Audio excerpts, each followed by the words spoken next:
Good morning બેટા. હવે આગળની ચર્ચા સમજવાનો પ્રયત્ન કરીએ. ધ્યાન આપજો. સંઘનન પોલિમરાઇઝેશન વિશે ચર્ચા કરીશું 15મા ચેપ્ટરમાં, બીજા એપિસોડમાં. ઓકે, પહેલાં તો સંઘનન પોલિમરાઇઝેશન એટલે શું છે તો એને સમજીએ બેટા અને ક્લિયર કરીએ. હવે બેટા સંઘનન પોલિમરાઇઝેશન સમજવું છે તો એની અંદર વાત કરીએ કે ભાઈ એવા અણુઓ સંઘનન પોલિમરાઇઝેશન પ્રક્રિયા કરી શકે છે કે જેના બંધારણમાં 2 ક્રિયાશીલ સમૂહ હાજર હોય અથવા 3 ક્રિયાશીલ સમૂહ એટલે કે ત્રિક્રિયાશીલ સમૂહ હાજર હોય.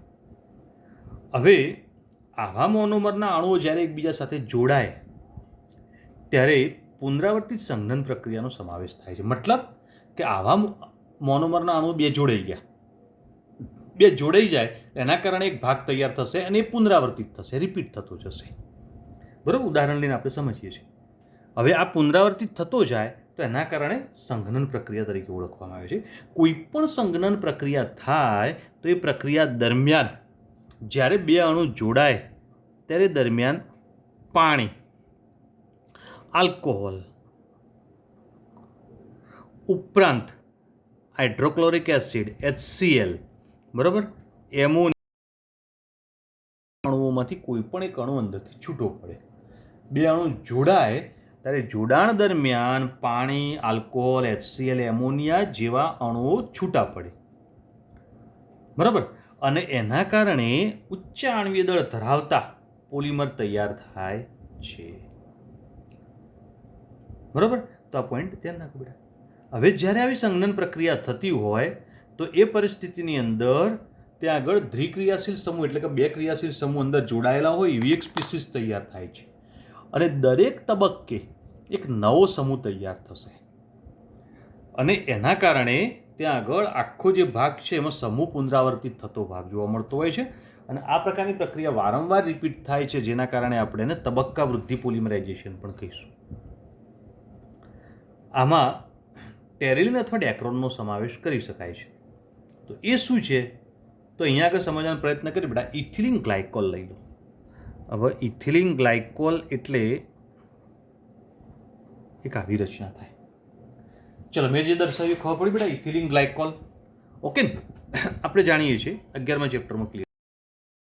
અને એની સાથે ટર્થેલિક એસિડ. ટર્થેલિક એસિડ એટલે તો આ 12મા ચેપ્ટરમાં જોઈ ગયેલા છે.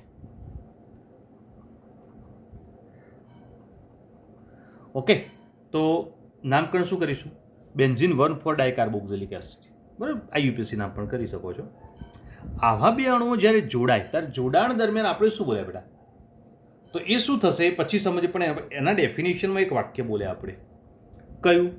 કે એમાં 2 ક્રિયાશીલ સમૂહ હોય તો 3 ક્રિયાશીલ સમૂહ પણ હોઈ શકે છે. હવે 2 ક્રિયાશીલ સમૂહ એટલે જો આ પહેલો અણુ જે છે ઇથિલિન ગ્લાયકોલ, એમાં 2 OH છે, આમાં 2 COOH છે, તો મતલબ 2 ક્રિયાશીલ સમૂહ થયા. તો 2 ક્રિયાશીલ સમૂહ પણ હોય, આવા 3 ક્રિયાશીલ સમૂહ પણ હોય, પણ જોડાણ થાય ને ત્યારે 2નું જ જોડાણ થાય. ઓકે બેટા, અને આવું જોડાણ થાય તો હવે કેવી રીતે થશે તો દર્શાવું, ક્લિયર કરજો, ધ્યાન આપજો કે ભાઈ અહીંયા આગળ આ જે છે ને અણુ, એની અંદર આ ઇથિલિન ગ્લાયકોલ જે છે એમાંથી H જાય, આમાંથી OH જાય. ચલો, H અને OH દૂર કરી દીધા તો શું થયું? -H2O. આપણે બોલ્યા હતા શું? પાણી, આલ્કોહોલ, HCl કે એમોનિયા જેવા અણુ કોઈ પણ મુક્ત થઈ શકે છે.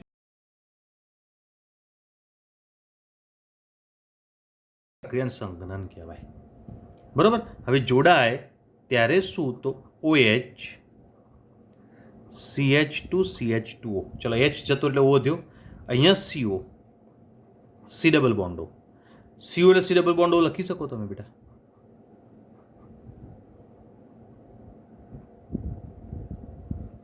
સમજ્યા?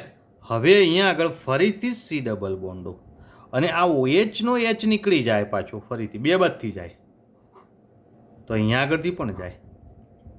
અને જો થાય એટલે આ શૃંખલા રિપીટ થતી જાય તો અહીંયા આગળ શું થયું બેટા? એક લાંબી શૃંખલા બનતી ગઈ N અણુઓની.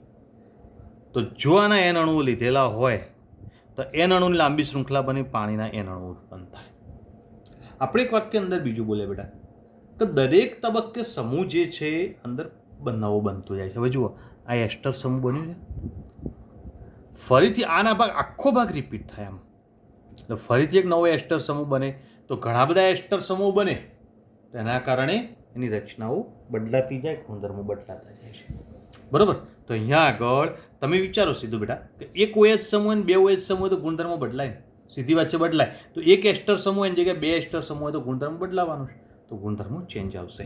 તો અહીંયા આગળ આપણે પોલિમરાઇઝેશનમાં સંઘનન પોલિમરાઇઝેશનની વાત કરી ગયા, ક્લિયર કરી ગયા. હવે સંઘનન પોલિમરાઇઝેશનની અંદર બે ભાગ પડે છે, પોલીએમાઇડ વર્ગ અને પોલીએસ્ટર વર્ગ.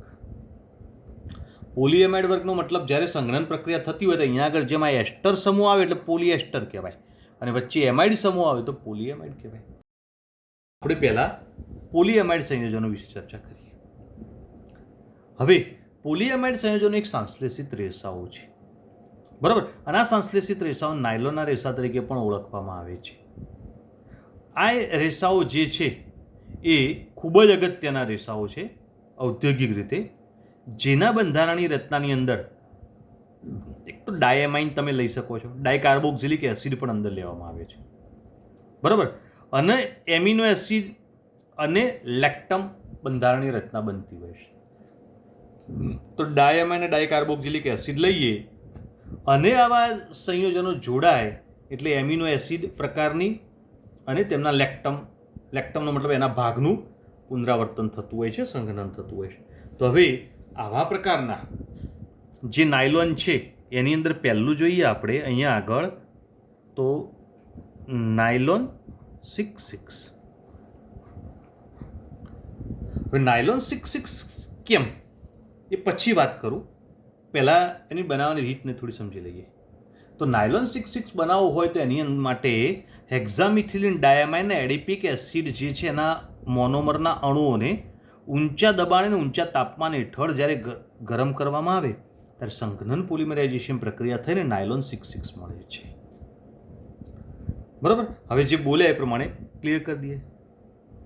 તો અહીંયા ડાયામાઇન અને એડિપિક એસિડ, તો પહેલાં અહીંયા આગળ જે અણુ દર્શાવવું છે જુઓ, CH2 COOH અને આ બાજુ પણ COOH.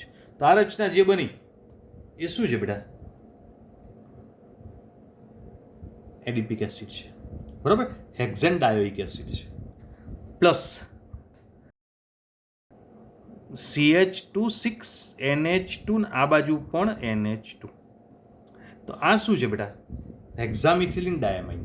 જો CH2 6 વખત છે ને એટલે હેક્ઝામિથિલિન ને 2 NH2 સમૂહ આવે એટલે ડાયામાઇન. તો હેક્ઝામિથિલિન ડાયામાઇન તરીકે ઓળખીશું. આ અણુ જે છે એને 553 કેલ્વિન તાપમાને અને ઊંચા દબાણે ગરમ કરો. ઊંચા તાપમાને દબાણ સાથેની પ્રક્રિયા કરો. જ્યારે આ પ્રક્રિયા કરીશું ત્યારે દરમિયાન શું ફેરફાર થશે? તો NH2માંથી એક H જશે અને COOHમાંથી OH જશે. સેમ રીતે આ બાજુ પણ H જાય ને આ બાજુ પણ OH જાય. ઓકે, જે દૂર થઈ ગયેલા ભાગ કાઢી નાખો, જે વધ્યો એ જોડી કાઢો. દૂર થઈ ગયેલા ભાગ કાઢી નાખીએ, વધ્યો જોડી કાઢીએ એટલે અહીંયા આગળ CH2 C ડબલ બોન્ડો અને આ બાજુ પણ C ડબલ બોન્ડો. ચલો ઓકે, આ બાજુમાં NH2માંથી NH, CH2 6 અને NH.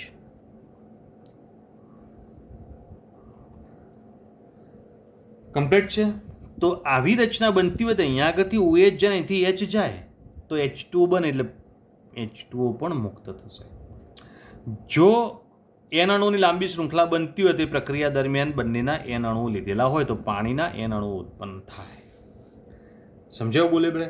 તો અહીંયા આગળ આ જે રચના બની ને એને નાયલોન 6,6 કહેવાય છે, નાયલોનના રેસાઓ છે, બરાબર? અને આ નાયલોનના રેસામાં 6,6 કેમ કહેવામાં આવે છે? નાયલોન 66 શબ્દ ના બોલાય બેટા, નાયલોન 6,6 જ બોલવું પડે. ઓકે, તમને એમ થશે કે સાહેબ 66 કેમ ના બોલાય? તો તમે જુઓ કે એડિપિક એસિડની અંદર કાર્બનની સંખ્યા 6 છે, ડાયામાઇનમાં પણ કાર્બનની સંખ્યા 6 છે. તો બંને મોનોમરમાં 6 કાર્બન રહેલા હોય તો એના કારણે આના 6 કાર્બન અને આના 6 કાર્બન એમ કરીને એની અંદરથી એને કહેવામાં આવે છે નાયલોન 6,6, એટલે નાયલોન 66 ના બોલાય. ચલો હું જે બોલ્યો કમ્પ્લીટ વાત ખબર પડી ગઈ બેટા? તો પોઈન્ટ ધ્યાનમાં રાખજો. અને નાયલોન 66 તરીકે ઓળખીશું. હવે નાયલોન 66 જે છે એના ગુણધર્મો પહેલાં જોઈ લઈએ. બરાબર? તો અહીંયા આગળ આ એક ઘન પદાર્થ છે, એ રેસા સ્વરૂપે હોય છે. ઊંચું તનન સામર્થ્ય મતલબ તણાવપણાનો ગુણધર્મ ધરાવે છે. તમે આ રેસાને ખેંચો ને પ્રબળતાથી તો પણ એ તૂટતા નથી. બરાબર? એનું કારણ કે એમાં પ્રબળ આંતરાણવીય આકર્ષણ બળો હોય છે, જેમાં હાઇડ્રોજન બંધ હોય છે. જુઓ તમે કે અહીંયા આગળ આ CO ને NH હોય તો આવીને આવી બીજો રેસો આવે એની બાજુમાં સેમ, તો આનો CO તો એની સામે એનો NH, અને અહીંયા NH છે એની સામે CO આવે, તો આકર્ષણ એ બંને વચ્ચે થતું હોય છે. આ O અહીંયા સેમ જ છે બેટા. તો અહીંયા આગળ આ બંને વચ્ચે આકર્ષણ થાય તો સેમ આવી રીતે રેસાઓ જે છે એમના વચ્ચે આકર્ષણ થતું હોય છે. તો હાઇડ્રોજન બંધ ખૂબ પ્રબળતાથી બને છે. બરાબર? જો હાઇડ્રોજન બંધ પ્રબળતાથી બંને રેસાઓ વચ્ચે બનતો હોય તો શું થઈ જાય એની રચના? તો સમૃદ્ધ સંકુલન રચના બની જાય. અને સમૃદ્ધ સંકુલન રચના શબ્દ એટલે ક્લોઝ પેક રચના. મેં તમને આગળ વાત કરેલી છે. ઓકે બેટા? તો આવી એક ક્લોઝ પેક રચના ત્યાં આગળ થઈ જતી હોય છે. હવે આવા નાયલોન 66ના ગુણધર્મોની વાત કરી દીધી, એના ઉપયોગો. તો એના રેસા જે છે એના પતરા બનાવવા માટે, બ્રશના દાંતા બનાવવા માટે, જે આપણે ટૂથબ્રશ વાપરીએ છીએ, ટૂથબ્રશની અંદર જે રેસાઓ છે, દાંતા છે એના, એ નાયલોન 66ના હોય છે. અને નાયલોનના રેસાનો ઉપયોગ કાપડ બનાવવા માટે પણ થાય છે. બોલો બેટા, નાયલોન 66 માટે જે ચર્ચા કરી મેં ખ્યાલ આવી જશે? બહુ સરળ છે. બરાબર? હવે વાત આવે છે નાયલોન 6ની. તો નાયલોન 6 શું છે? તો હવે એને સમજવાનો પ્રયત્ન કરીએ બેટા. કે ભાઈ નાયલોન 6 બનાવવું હોય તો એનો મોનોમર છે કેપ્રોલેક્ટમ.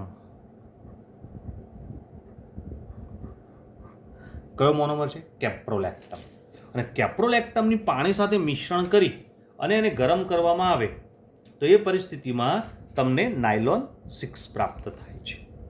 હવે નાયલોન 6 જે છે કેવી રીતે મળશે? તો એનો મોનોમર છે કેપ્રોલેક્ટમ. તો કેપ્રોલેક્ટમ શું છે પહેલાં એ જોઈ લઈએ.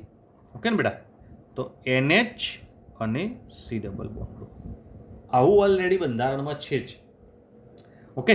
અને હવે એની બાજુમાં CH2 5 વખત લેવા પડે. CH2, CH2 2, CH2 3, CH2 4 અને CH2 5. બોલો બેટા, મેં દર્શાવી ખબર પડી જશે? તો આ રીતે જે રચના મેં બતાવી આ કેપ્રોલેક્ટમ છે. શું કહીશું આને? કેપ્રોલેક્ટમ. ઓકે? હવે તેનું પાણી સાથે મિશ્રણ કરી દો અને ઊંચા તાપમાને એને ગરમ કરી દો. તો અહીંયા આગળ ઊંચા તાપમાને એને ગરમ કરી દીધું. જ્યારે ગરમ કરીશું ત્યારે NH અને CO વચ્ચેનો આ બંધ છે ને તૂટી જાય છે. આ બંધ તૂટે. ચલો, NH અને CO વચ્ચેનો બંધ તૂટ્યો તો એના કારણે હવે શું થશે?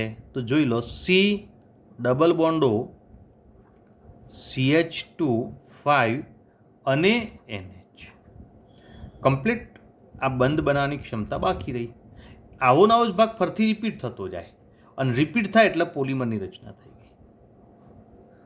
બોલો બેટા, હું બોલું એમાં કોઈ મુશ્કેલી બેટા ખ્યાલ આવી જાય? તો મતલબ એન અણુઓ, તો આના એન અણુઓનો ઉપયોગ કરવામાં આવે તો આ પરિસ્થિતિમાં આખી ક્રિયા થશે. કોઈ મુશ્કેલી, કન્ફ્યુઝન? તો પોઈન્ટ ધ્યાન રાખજો. હવે આ જે છે એ શું છે? તો નાયલોન 6 છે. કેમ 6 કહેવામાં આવે છે? તમારા મગજમાં વાત ક્લિયર થઈ ગઈ હશે કે ભાઈનો જે મોનોમર કેપ્રોલેક્ટમ છે એમાં 6 કાર્બન છે, અને કેપ્રોલેક્ટમમાં 6 કાર્બન હોય તો એના કારણે એને નાયલોન 6 તરીકે ઓળખવામાં આવે છે. આ પણ નાયલોનના રેસાઓ મજબૂત હોય છે. બરાબર? તો અહીંયા આગળ સખત છે, મજબૂત છે, પાણી પ્રતિરોધક છે, બંને પાણી પ્રતિરોધક છે, સારી એવી સ્થિતિસ્થાપકતા પણ ધરાવતા હોય છે. તમે એને ખેંચો તો જલ્દી તૂટે નહીં એવા મજબૂત હોય છે. બરાબર? પાણી પ્રત્યેની પ્રતિરોધકતા દર્શાવે છે. ઓકે બેટા? તો આ પોઈન્ટ એક ધ્યાનમાં રાખવાનો. આ બોલ્યામાં કોઈ મુશ્કેલી? હવે એના ઉપયોગો. તો આનો ઉપયોગ જે છે એ ક્યાં થાય છે? તો ટાયર ઉદ્યોગમાં થાય છે. હવે ટાયરમાં જુઓ તમે તો બેટા, ટાયરની જે રચના થયેલી હોય ને, ટાયર તૂટી જાય ને, તમારું સાયકલનું હોય કે ગાડીનું કે કોઈ પણ ટાયર હોય, એ તૂટે ત્યારે એની અંદરથી દોરી નીકળે છે. એની મજબૂતાઈ માટે અંદર મૂકેલી હોય છે. બરાબર? તો એ દોરી જે છે મજબૂતાઈ માટે મૂકેલી હોય છે, નાયલોન 6ની હોય છે. ત્યાર પછી વસ્ત્રો માટે. હવે વસ્ત્રો માટે એટલે નાયલોનના રેસાઓ છે કપડાં બનાવવા માટે પણ ઉપયોગમાં લઈ શકાતા હોય છે. અને ત્રીજો ઉપયોગ છે દોરડા માટે. તો બોલો હવે જે વાત કરીએ કમ્પ્લીટ છે. તો પોલીએમાઇડ વર્ગના પોલિમરની અંદર આપણે નાયલોન 6 અને નાયલોન 6 બેનો સમાવેશ કરીશું. હવે વાત આવે છે પોલિએસ્ટર વર્ગના પોલિમર. બરાબર. તો પોલિએસ્ટર વર્ગના પોલિમર શું છે એ સમજવાનો પ્રયત્ન કરીએ. ધ્યાન આપજો બેટા. ઓકે. તો એની અંદર આપણે ટેરિલિન અથવા ડેક્રોન લઈશું. તમારું પોલિએસ્ટર હેડિંગ આપ્યું છે, પણ જે હેડિંગ પોલિએસ્ટર આપ્યું છે ને, તમારે એ પોલિએસ્ટર વર્ગના પોલિમરમાં ટેરિલિન અથવા ડેક્રોન ઉપર ટૂંક નોંધ લખો એવું પૂછાય ને તો તમારે આ ટૂંક નોંધ લેવાની. આ ધ્યાન રાખજો. બોલે ખબર પડી? ટેરિલિન અથવા ડેક્રોનવાળી ટૂંક નોંધ પૂછાય પરીક્ષામાં તો આ ટૂંક નોંધ તમારે લખવાની પોલિએસ્ટરવાળી છે. જેમાં શું હશે? તો ડાયકાર્બોક્સિલિક એસિડ ડાયોલ પ્રકારના જે મોનોમર છે જેની સંઘનન પોલિમરાઇઝેશન પ્રક્રિયા દ્વારા ટેરિલિન અથવા ડેક્રોન મળે છે. બરાબર. અને એના બંધારણે રચનાની અંદર એસ્ટર સમૂહ હોય છે. જો આમાં એમાઇડ છે, જુઓ દેખાય CONH. હવે આ જ ભાગ ફરતી રિપીટ થાય અહીંયા CO આવે તો CONH થઈ જ જાય. અને જો CONH આવી જાય તો મતલબ એ શું થઈ ગયું બેટા? પોલિએમાઇડ વર્ગ. તો આમાં એસ્ટર સમૂહ આવશે. બરાબર. તો એની અંદર મોનોમર તરીકે તો ફરીથી એકવાર CH2 ત્યાં આગળ મોનોમર તરીકે OH CH2 OH ethylene glycol છે.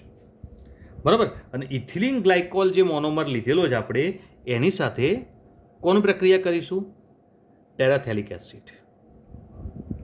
હવે ટેરાથેલિક એસિડ જે છે એ શું છે? તો COOH અને અહીંયા પણ COOH. ઓકે.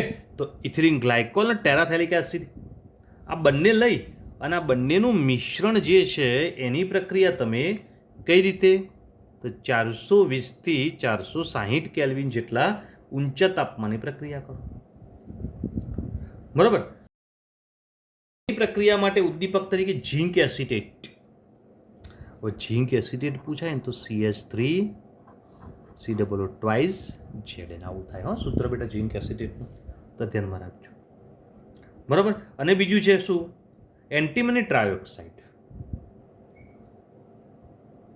બરાબર. તો એન્ટીમની ટ્રાયોક્સાઇડ જે છે એ આ પ્રમાણે લઈ શકીએ છીએ. બરાબર. તો અહીંયા આગળ તમારા બાબત ધ્યાન રાખો. ચલો બોલ્યામાં કોઈ મુશ્કેલી બેટા? તો કોઈ મુશ્કેલી? ક્લિયર? હવે આ બંને ઉદ્દીપકની હાજરીમાં જ્યારે પ્રક્રિયા કરશો ત્યારે પ્રક્રિયા દરમિયાન આપણે આગળ વાત કરી હતી શું થશે બેટા? જે ઇથિલિન ગ્લાયકોલ છે એની અંદરથી H જશે અને કાર્બોક્સિલિક એસિડમાંથી OH જશે. શું દૂર થાય છે એટલું સમજી લો એટલે તમારા માટે વાત સરળ થઈ જાય. CH2 અહીંયા O ને આ બાજુ પણ O. તો પેલામાં C ડબલ બોન્ડ O અને C ડબલ બોન્ડ O. આવો એક પોલિમર તૈયાર થઈ જશે. બંનેના NN અણુઓ લઈ લઈએ તો પાણીના N અણુઓ મુક્ત થઈ જાય. આ જે છે ટેરિલિન અથવા ડેક્રોન છે જેની અંદર બંધારણ રચના તમે સ્પષ્ટ રીતે જોઈ શકો છો.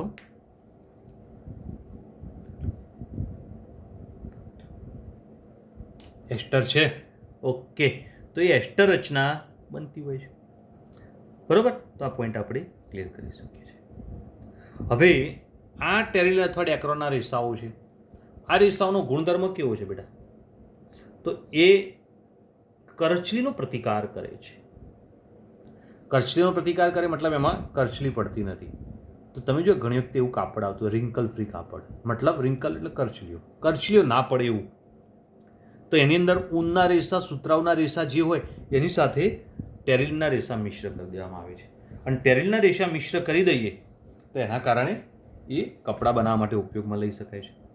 કાચ પ્રબલક તરીકે સલામતી માટે હેલ્મેટની અંદર એનો ઉપયોગ થાય છે. મતલબ કાચ તૂટે નહીં એવા કાચ હોય તેના રેસાઓ સાથે એને મિશ્ર કરી દેવામાં આવે છે અને જેના કારણે એનો હેલ્મેટમાં ઉપયોગ કરી શકાતો હોય છે. તો ટેરિલિન અથવા ડેક્રોન માટે ચર્ચા કરી ગયા. તો આપણે સંઘનન પ્રક્રિયા દ્વારા બે પ્રક્રિયાઓ જોઈ ગયા. એક પોલિએમાઇડ વર્ગ, પોલિએસ્ટર વર્ગ. ત્રીજું આવે છે કે જેની અંદર ફિનોલ ફોર્માલ્ડિહાઇડ વર્ગના પોલિમરની વાત કરેલી છે. અને ફિનોલ ફોર્માલ્ડિહાઇડ વર્ગના પોલિમરની વાત કરી, આ પોલિમર શું છે, કયા પ્રકારના છે, હું જે ચર્ચા કરતો જાઉં, જે વાત સમજાવતો જાઉં, એ તમે ધ્યાન આપતા જજો બેટા. બરાબર? તો ફિનોલ અને ફોર્માલ્ડિહાઇડનો ઉપયોગ કરેલો છે. હવે ફિનોલ અને ફોર્માલ્ડિહાઇડનો ઉપયોગ કરી અને જે પોલિમર તૈયાર કર્યા છે એ પોલિમર સૌથી જૂના જાણીતા પોલિમર છે, સૌથી જૂનું સંશ્લેષિત પોલિમર છે. બરાબર? હવે ફિનોલ અને ફોર્માલ્ડિહાઇડ આ બંનેના એસિડ અથવા બેઝ ઉદ્દીપકની હાજરીમાં, કોની હાજરી બેટા? એસિડ અથવા બેઝ ઉદ્દીપકની હાજરીમાં તમે સંઘનન પોલિમરાઇઝેશન પ્રક્રિયા કરો તો એ પ્રક્રિયા દરમિયાન ઓર્થો અને અથવા પેરા હાઇડ્રોક્સી મિથાઇલ ફિનોલની વ્યુત્પન્ન મળે છે. અને આ પ્રારંભિક રચના બની ગઈ આવી એક. હવે આવી એક પ્રારંભિક રચના બનતી હોય તે રચના શું છે એ પહેલાં ત્યાંથી શરૂઆત કરીએ.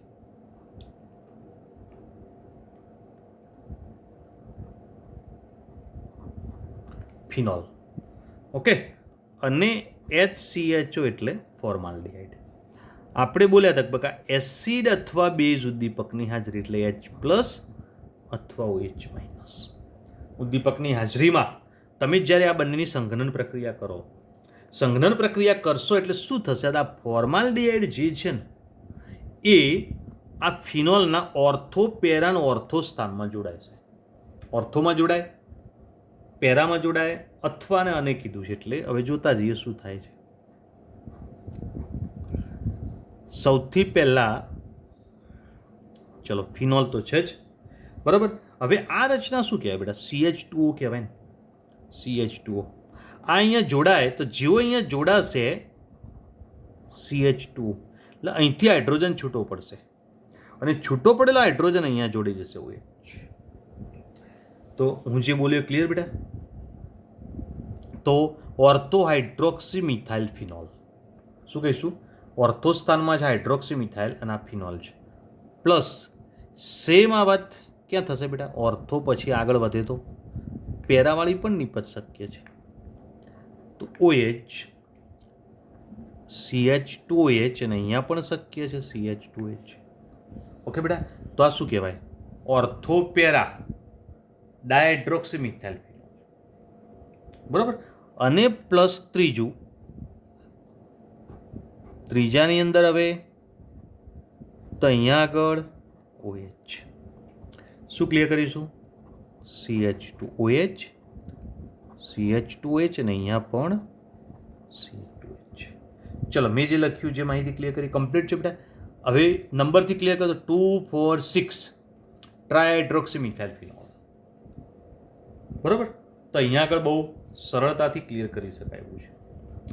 હવે પ્રારંભિક ભાગ મળ્યો આપણને, અને આવો પ્રારંભિક ભાગ આપણને મળી જતો હોય તો હવે એની આગળ પ્રક્રિયા તો શું થશે? હવે તો હવે CHO સમૂહ સાથે જોડાયેલા ભાગ જે છે એ આગળ પ્રક્રિયા થતી જશે. એટલે CH2OH વાળો ભાગ છે ને બકા, એ આગળ પ્રક્રિયા કરશે અને પાણીનો અણુ મુક્ત કરશે, સંઘનન પ્રક્રિયા દર્શાવશે. હવે એની સંઘનન પ્રક્રિયા કેવી રીતે થાય છે તો હું અહીંયા આગળ જે વાત ક્લિયર કરું છું એ થોડી ધ્યાન આપજો.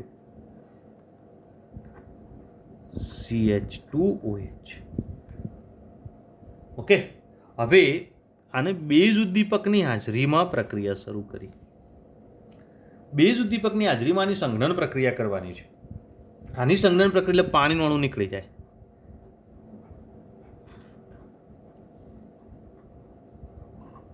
જોજો શું થાય છે.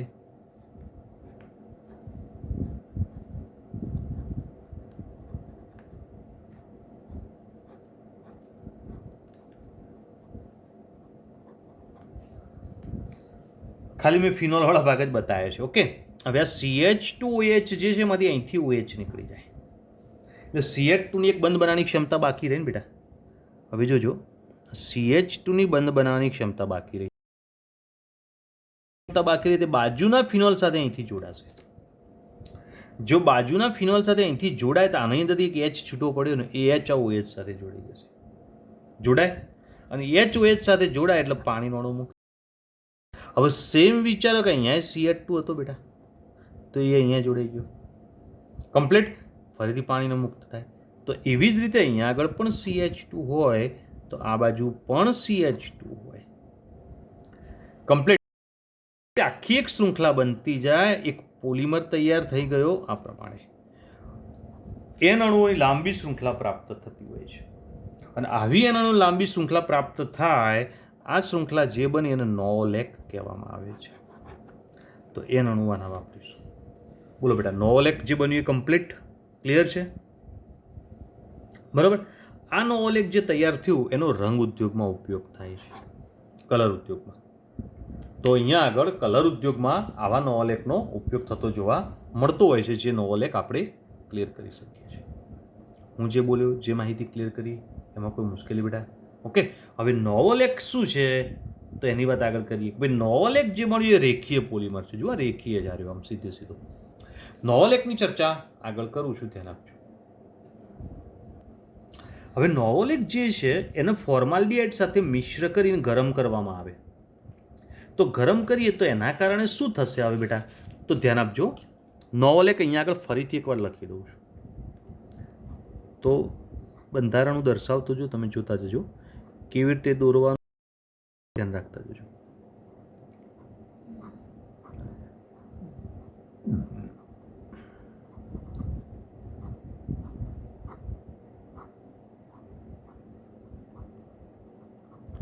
બરાબર, બધા ફિનોલ દોરી દીધા. બધા ફિનોલ દોર્યા, એમાં વચ્ચે CH2, વચ્ચે CH2, અહીંયા CH2 અને આ બાજુ પણ CH2. ચલો, આટલું બધું દર્શાવી ખબર પડી ગઈ બેટા? આ એક નોવોલેક રેખીય પોલિમર છે. આની અંદર ફોર્માલ્ડિહાઇડ નાખી દો. ફોર્માલ્ડિહાઇડ એટલે HCHO. ફોર્માલ્ડિહાઇડ નાખીને આ મિશ્રણને ગરમ કરો. ગરમ કરો એટલે શું થશે? તો હું જે વાત કરું થોડું ધ્યાન આપજો બેટા. આ નોવોલેક જે રેખીય બંધારણ ધરાવતો હતો એવો જ એક નોવોલેકનો ભાગ અહીંયા આગળ દર્શાવું છું, જોજો.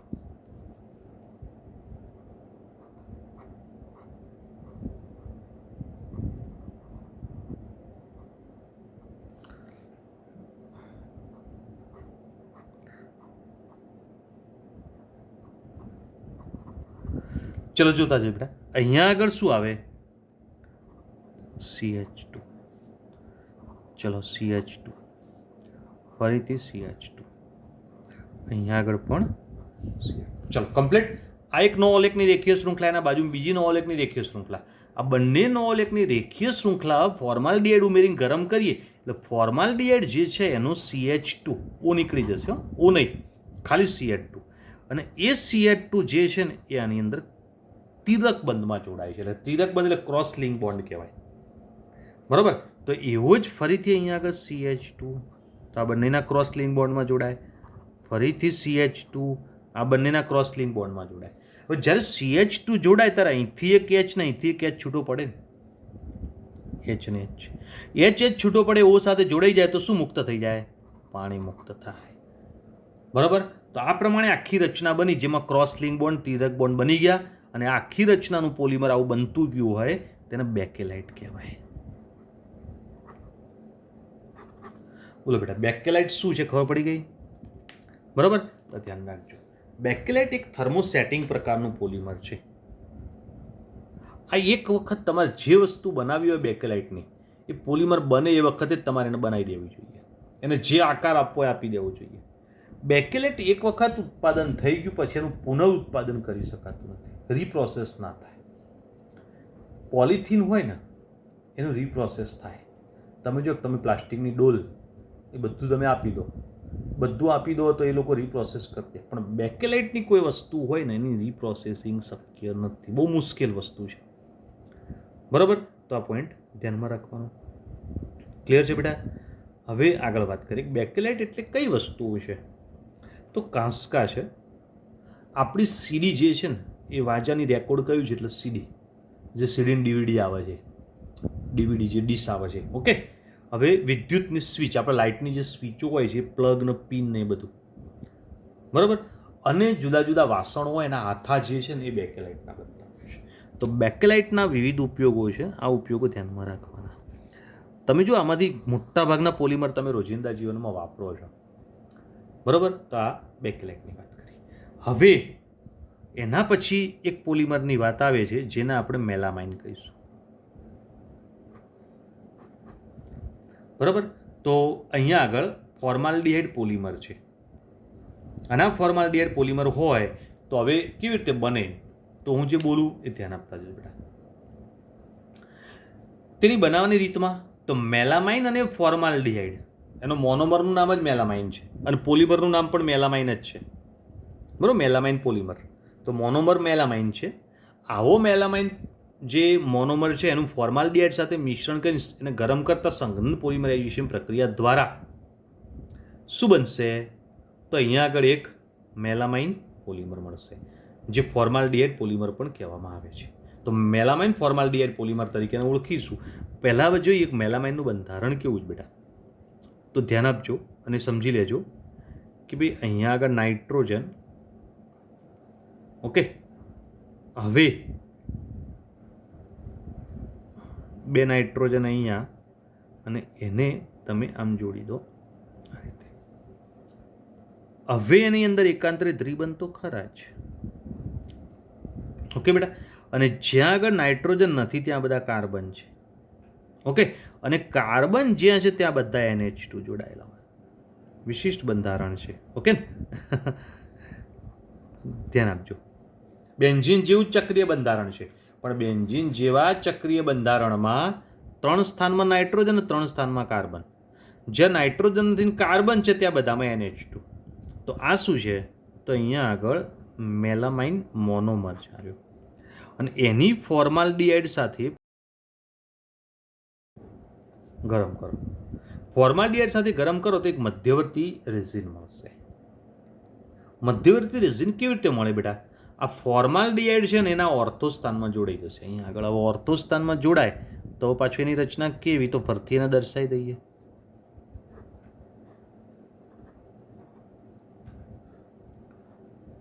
દોરવા માટે થોડું ધ્યાન રાખવાનું, ઓકે ને. એટલા માટે બધું દોરીને લખીને પ્રેક્ટિસ કરજો બેટા.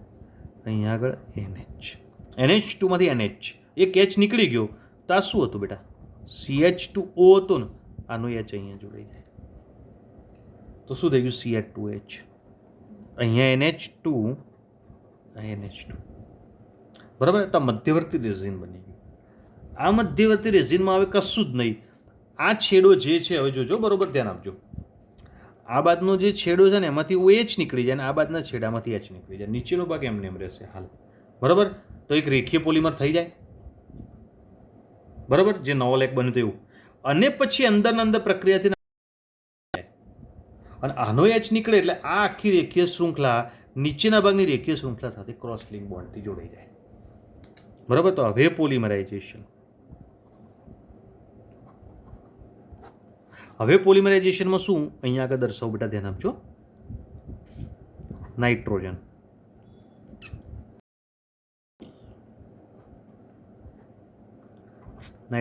Nitrogen, okay. હવે શું બોલો, તો અહીંયા આગળ NH, CH2, આપણે બોલ્યા OH નીકળી ગયો, આ બાજુથી H ગયો એટલે અહીંયા આગળ એક બંધ બાકી રહ્યો. આ બાજુ શું, NH2 ની જગ્યાએ NH, તો અહીંયા બંધ બાકી રહ્યો. આવી એક શૃંખલા વારંવાર રિપીટ થતી જાય. પછી શું, તો નીચે જે ભાગ છે ને એમાંથી પણ એક હાઇડ્રોજન જાય તો શું થયું બેટા, વિચારો. આ એક લાંબી શૃંખલા બની, આવીને આવી શૃંખલા ફરતી આમ રિપીટ થઈને આમ જોડાય તો એક પોલિમર થઈ જાય ને. સરસ. તો હવે આના N અણુઓની લાંબી શૃંખલા બને છે જેને આપણે મેલામાઇન પોલિમર કહીશું, બરાબર.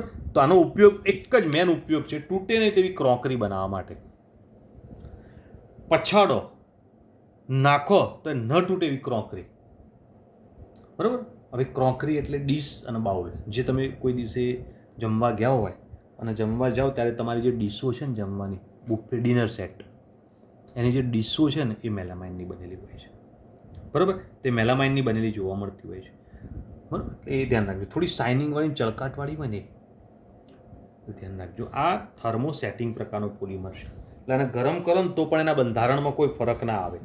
એટલે અંદર તમે જો ગરમ દાળ શાક ભરીએ તો પણ કશો ફરક પડે નહીં, એવી રચના થયેલી હોય છે.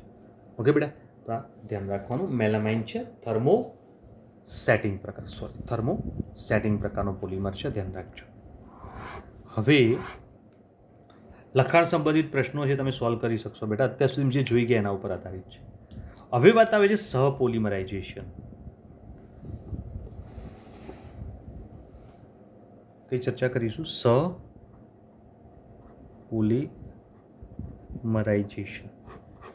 સહપોલિમરાઇઝેશન શબ્દ આપણે પરિચિત છીએ, બરાબર. એક અથવા એક કરતાં વધારે મોનોમર સ્પીસીસ, બરાબર, જે પોલિમરાઇઝેશન થવા દે, તો મતલબ એક મોનોમર એની સાથે બીજો મોનોમર જોડાય અને આવા પોલિમર આગળ જોડાતા જાય, શૃંખલા વૃદ્ધિ થતી જાય, તો એના કારણે પોલિમરાઇઝેશન પ્રક્રિયા થતી હોય એને સહપોલિમરાઇઝેશન પ્રક્રિયા તરીકે ઓળખવામાં આવે છે. હવે સહપોલિમરાઇઝેશન પ્રક્રિયાની અંદર કોનું ઉદાહરણ લઈશું? બરાબર, તો કોપોલિમરાઇઝેશન શબ્દ આપણે આગળ જોઈ ગયેલા છે. તો સ્ટાયરીનના બ્યુટા-1,3 ડાઇન, તો સ્ટાયરીન બ્યુટાડાઇન રબર કહેવાય, જેને આપણે બ્યુના એસ પણ કહીશું, બરાબર. તો હવે સહપોલિમર જે છે એ કેવો છે?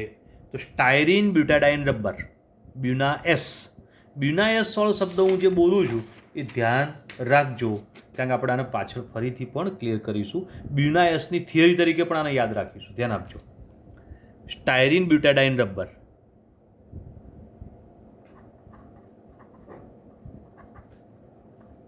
કદાચ આ પૂછાય તો આ થિયરી લખવાની, બ્યુના એસ પણ પૂછાય તો પણ આ થિયરી તમારે ક્લિયર કરવાની. ખબર પડી ગઈ?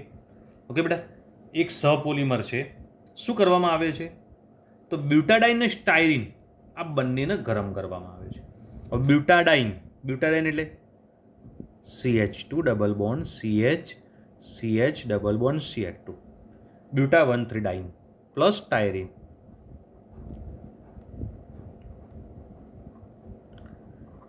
CH double bond CH2.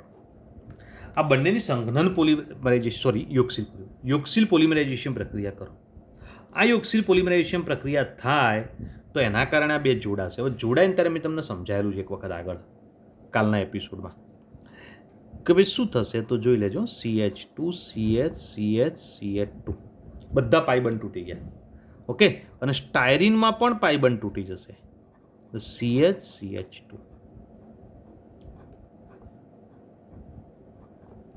Complete છે બેટા. હવે આ બંનેનો પાઇબંધ તૂટ્યો એટલે અહીં બંનેની એક સંયોજકતા બાકી રહે, ને અહીંયા પણ એક સંયોજકતા બાકી રહે, ને અહીંયા પણ એક સંયોજકતા, મતલબ 6 કાર્બનની એક સંયોજકતા બાકી છે. આ બંને કાર્બનની જે સંયોજકતા બાકી રહે એમાં બંધ બની ગયો. આ વચ્ચેના બે કાર્બન નવો પાઇબંધ બનાવશે અને છેડાવાળા કાર્બન જે છે પોલિમરની રચનામાં જોડાશે. તો આના એન અણુઓની લાંબી શૃંખલા ક્યારે બનશે? આ રીતે, બરાબર. તો અહીંયા આગળ આ ધ્યાન રાખજો. આ એક સહપોલિમર છે, બ્યુના એસ, બરાબર, એક રબર છે. હવે સહપોલિમર તરીકે કુદરતી રબરના વિકલ્પમાં તેનો ઉપયોગ થાય છે. ખૂબ જ સારું એવું સ્થિતિસ્થાપકતા ધરાવતું અને મજબૂત હોય છે, બરાબર. સારું એવું સ્થિતિસ્થાપકતા, તમે એને સરળતાથી ખેંચી શકો એવું અને મજબૂત પ્રકારનું રબર છે. ઓકે, એનો ઉપયોગ શું છે? તો ટાયરો બનાવવા માટે, જમીનની લાદી, પગરખા અને વાયર ઉપરના વીજરોધક આવરણ માટે વપરાય છે, બરાબર.